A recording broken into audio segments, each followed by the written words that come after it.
How's it going, everyone? My name is Derek Afasi. I'm the owner of Afasi Financial Group.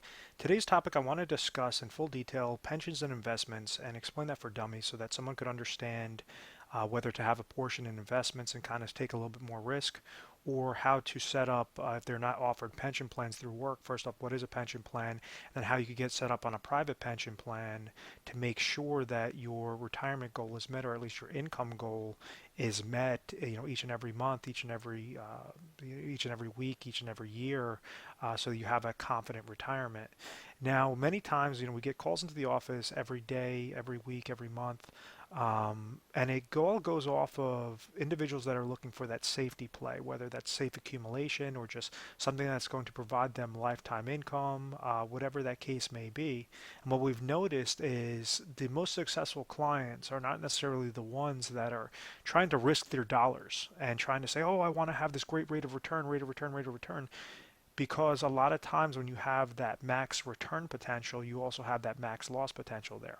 And that's what kind of qualifies what an investment is. An investment is if your entire portfolio could go down and there's no safety net there, that's an investment, as opposed to a savings vehicle, which allows you to at least have that safety. If the market goes down, maybe you might have a protection of a 0% rate of return. If the market goes up, well, then you might have caps of 20% or uncapped indexes, whatever that case may be.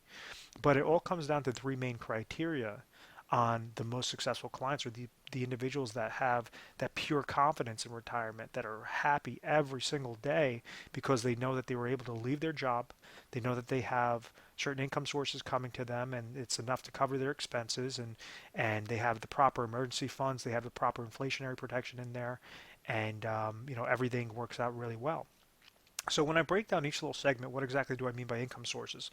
Well, let's say if somebody's looking to retire at age 62 or 66, 65, whatever the case may be, there's going to be a set goal in mind. The most important aspect when you're looking at the income sources is trying to dissect, okay, what am I going to be receiving for income in my retirement? Because if I'm not going to be working anymore, obviously I'm not going to be generating that income that I would be receiving from my occupation. So many times individuals leverage Social Security, which is obviously you setting up at either age 62 or 66, 70, whatever the case may be, and this is income that's going to go to that person for the rest of their life. So if you're breaking down your expense analysis and you understand, okay, maybe I have $50,000 per year in expenses, that I have to at least make sure that I'm getting income for $50,000, and Social Security, let's say, gives me $30,000, well, now I have a gap sitting there of $20,000.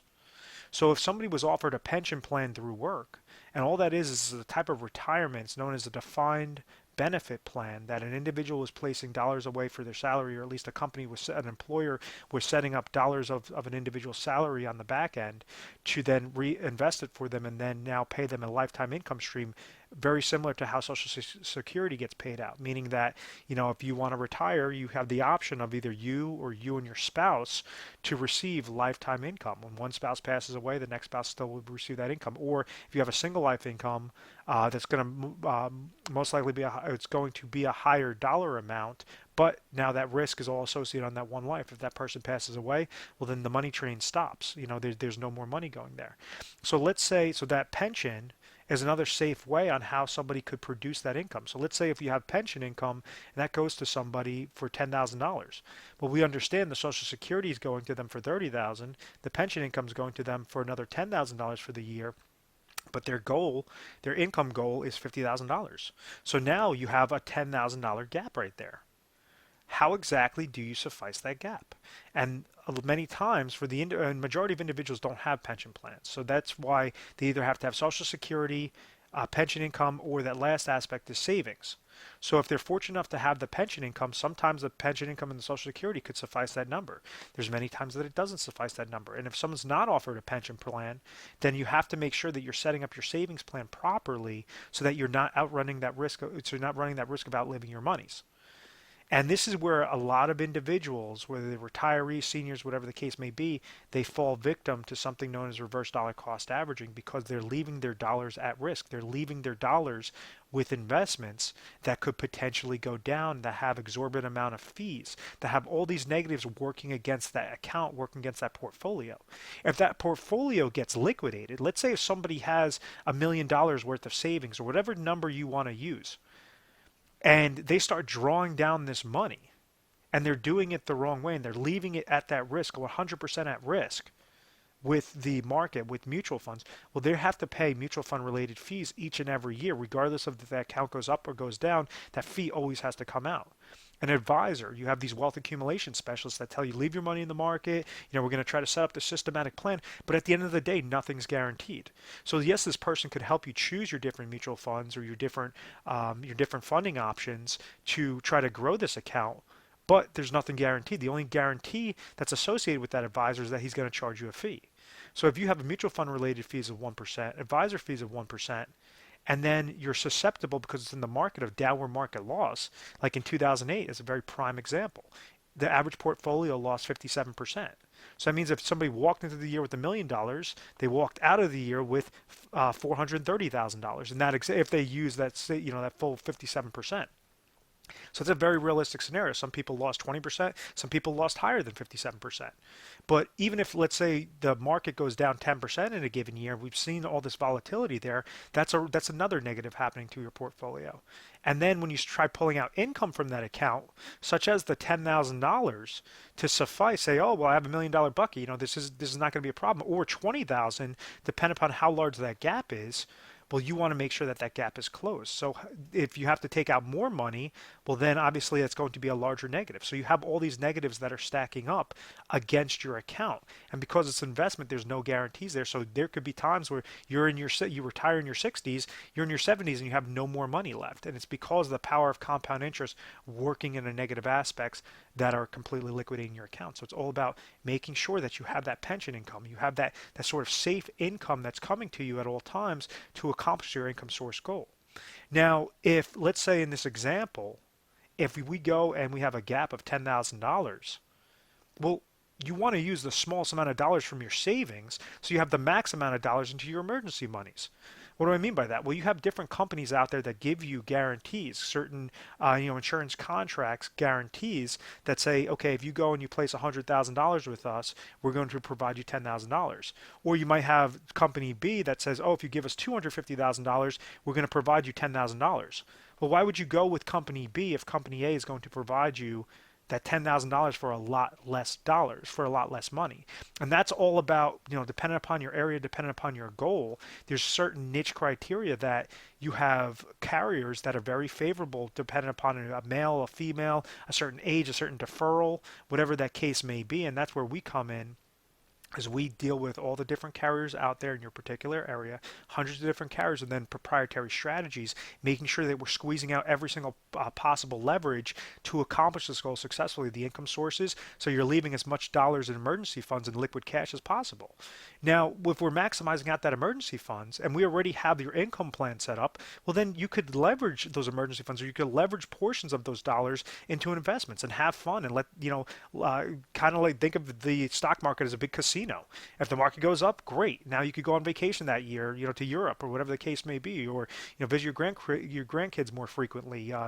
Do different types of travel or buy a boat, whatever that case may be. But you want to segment your pension or your safe income with your investment monies, and you want to make sure that those income source goals and those emergency monies are met. Because worst case, if you ever come to an oh my gosh moment, you need to pull from liquid cash, you don't want it being restricted in some of these income producing vehicles. You want to make sure that that's as plentiful as possible. The very last aspect that a lot of individuals don't speak about is this inflationary protection. And what I mean by that is, let's say if you have that $50,000 income goal, or we understand your expenses are $50,000. Now, out of those expenses, $30,000 are fixed, $20,000 are inflationary expenses, but you accomplish that goal of $50,000 the first year. Well, every year after that, if we have the cost of goods and services are going up, and that if those inflationary expenses are currently $20,000, well, in the next 3 years, and they say that inflation increases between 3 and 4% per year. So if we're looking at the reverse dollar cost averaging aspect and we add inflation on there, well, now you have a large negative that's going against your portfolios that you're now going to have to pull out more money. So the plans that we try to help set up are saying, okay, this is going to trigger income. Maybe that $50,000 goal is going to happen at your age 65, and then at age 69, maybe this income now we're going to trigger a new income play. Well, maybe that's going to be $56,000, and then at age 72, maybe that's going to be $63,000. Whatever the case may be, but we want to make sure that it's stepped up properly with inflation, so that you have that peace of mind of saying, okay, I place my dollars aside. I know everything that's working in there. It's a guaranteed basis, so that I don't have that risk. I don't have that worry that the market's crashing, regardless of all this volatility. I have that peace of mind that I have that retirement paychecks come to me each and every year. And that's the way on how to do it. You have to look at, is it something safe? Is it something risky? If it's something risky, that's where you're going to have the panic. This is where individuals constantly outlive their dollars. It's because they fall victim to reverse dollar cost averaging regarding this risk and regarding the fees.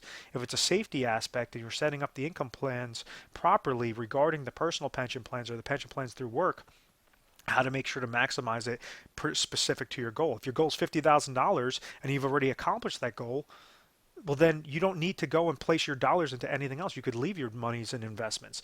If you have an income goal of $50,000 and you only have income sources coming in of $30,000, well, now you have a gap of $20,000. What's the smallest amount of dollars to leverage into certain safe income producing vehicles, retirement plans, retirement products that will produce you that $20,000? If it costs you $200,000 with the top carrier, use the $200,000. Don't use $350,000 with the second place guy or the third place guy, whatever the case may be. So we want to make sure that your plan is customized at all times and it's specific. And I highlight this word "your" specific to your goals at all times, and that's so key because. And let me clear off the screen. If you have a family member that's using a specific type of platform or specific type of plan, and let's say that person's age 60.